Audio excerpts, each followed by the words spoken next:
Hi friends, Dhoni ഫ്യൂഷൻ്റെ പുതിയൊരു വീഡിയോയിലേക്ക് എല്ലാവർക്കും സ്വാഗതം. ഇന്ന് ഞാൻ ഒരു സ്ട്രെയിറ്റ് പാൻ്റാണ് തയ്ക്കുന്നത്. അതിനായിട്ട് ഞാൻ ഹസ്ബൻഡിൻ്റെ ഒരു മുണ്ടാണ് അടിച്ചു മാറ്റിയിരിക്കുന്നത്. നമുക്ക് അളവുകളൊക്കെ എല്ലാം മാർക്ക് ചെയ്യാം. കരഭാഗമൊന്നും കട്ട് ചെയ്ത് മാറ്റുന്നില്ല, അത് അങ്ങനെ തന്നെയാണ് ഉപയോഗിക്കുന്നത്. ആദ്യം നമുക്ക് ക്രോച്ച് മാർക്ക് ചെയ്യാം. ക്രോച്ച് പറയുമ്പോൾ താഴത്തേക്ക് 14 ഇഞ്ച് മാർക്ക് ചെയ്ത് ആ 14 ഇഞ്ചിൽ നിന്ന് 1.5 ഇഞ്ച് കൊടുത്ത് അവിടെ ഒരു കർവ് ഷേപ്പ് മാർക്ക് ചെയ്യുന്നുണ്ട്. അതിനുശേഷം വേസ്റ്റ് ഭാഗം 2.5 ഇഞ്ച് മാർക്ക് താഴത്തേക്ക് 2.5 ഇഞ്ച് മാർക്ക് ചെയ്ത് അതും ഒന്ന് സ്ട്രെയിറ്റ് ആയി വരച്ചു കൊടുക്കാം. അതിനുശേഷം താഴ്ഭാഗം 2.5 ഇഞ്ച് ഇതുപോലെ മാർക്ക് ചെയ്ത് ഒന്ന് സ്ട്രെയിറ്റ് ആയി വരച്ചു കൊടുത്തതിന് ശേഷം താഴ്ഭാഗം ഒരു 7 ഇഞ്ച് എടുത്ത് പ്ലസ് ഒരു 1 ഇഞ്ച് ലൂസും കൂടി ചേർത്ത് 8 ഇഞ്ച് മാർക്ക് ചെയ്ത് കൊടുക്കാം. അടുത്തത് ഈ ക്രോച്ചിന്റെ ഭാഗത്ത് നിന്ന് താഴെ 8 ഇഞ്ച് മാർക്ക് ചെയ്തവർക്ക് ടേപ്പ് ഇങ്ങനെ ചരിച്ചൊന്ന് വെച്ച് മാർക്ക് ചെയ്ത് കൊടുക്കുക.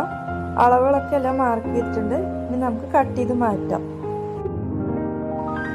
ഞാനിവിടെ എൻ്റെ അളവിനനുസരിച്ചാണ് പാൻറ് തയ്ക്കുന്നത്. ഒരു XL സൈസ്.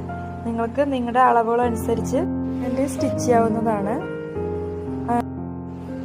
താഴ്ഭാഗം 2.5 ഇഞ്ച് മാർക്ക് ചെയ്തവിടെ ഡബിൾ ഫോൾഡ് ചെയ്തതിന് ശേഷം സ്റ്റിച്ച് ചെയ്ത് മാറ്റാം. അതേപോലെ തന്നെ അടുത്ത കാലിൻ്റെ ഭാഗം ഇതുപോലെ ഡബിൾ ഫോൾഡ് ചെയ്ത് സ്റ്റിച്ച് ചെയ്തെടുക്കുക. സ്റ്റിച്ച് ചെയ്തെടുത്ത പാൻറ് മടക്കി ജോയിൻ ചെയ്തെടുക്കുക. ഒരു ഇഞ്ച് ലൂസ് ഇട്ട ശേഷം ജോയിൻ ചെയ്തെടുക്കാം.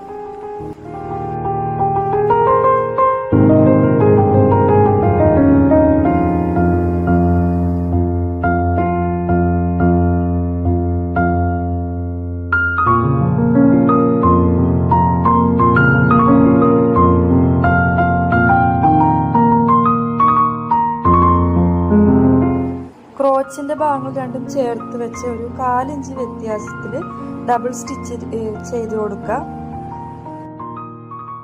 ഇനി വേസ്റ്റിന്റെ ഭാഗം 2.5 ഇഞ്ച് മാർക്ക് ചെയ്ത് അവിടെ ഫോൾഡ് ചെയ്ത് തയ്ച്ചു കൊടുക്കുക.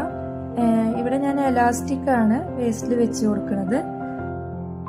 പാൻറിന്റെ ഫൈനൽ ലുക്ക് ആയിട്ടുണ്ട്. ഇഷ്ടപ്പെട്ടെങ്കിൽ എല്ലാവരും ട്രൈ ചെയ്ത് നോക്കുക. കൂടാതെ ചാനലൊന്ന് സബ്സ്ക്രൈബ് ചെയ്ത് സപ്പോർട്ട് ചെയ്യാം. ഞാൻ ഒരു മുണ്ടല്ല കേട്ടോ, 2 മുണ്ട് അടിച്ചു മാറ്റിയതുകൊണ്ട് 2 പാൻറ് തയ്ച്ചെടുത്തിട്ടുണ്ട്.